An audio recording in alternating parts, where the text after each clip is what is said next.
नमस्कार, मैं डॉक्टर रेणु मिश्रा अपने यूट्यूब चैनल ज्ञान दीपेन भास्वतः में आपका स्वागत करती हूँ। आइए हम जानते हैं ज्ञान का दीपक बुद्धि को कैसे प्रकाशित करता है। ज्ञान की जानने के लिए दर्शन शास्त्र की ओर दृष्टिगत होना जरूरी है। दर्शन शास्त्र किसी भी विषय का समग्र ज्ञान को कहते हैं। विचार से लेकर व्यवहार तक, ज्ञान से लेकर ज्ञान की समग्रता तक जानने का नाम दर्शन है। आइए हम जानते हैं ज्ञान को पुरुषार्थ तक कैसे पहुंचाते हैं।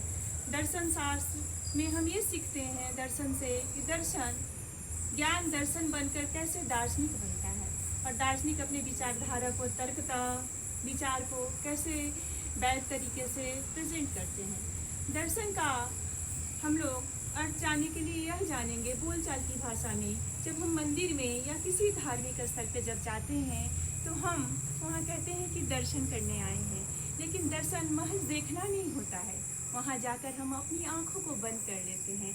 यानी दर्शन की समग्रता इस बातों से पता चलती है कि दर्शन मात्र इंद्रिय जन्य ज्ञान नहीं है, इंद्रिय से इतर भी है। क्योंकि जब हम आँख बंद करके जो अनुभव करते हैं, आत्मसात करते हैं, दरअसल दर्शन वही है। दर्शन में हम इंद्रियों के माध्यम से प्राप्त ज्ञान में द्वैत की भावना होती है, जिसमें हम लोग ज्ञाता और ज्ञेय दो तत्व शामिल होता है। लेकिन जब हमारा ज्ञान आध्यात्मिक बनता है तो वहाँ ज्ञाता और ज्ञेय का द्वैत मिट जाता है।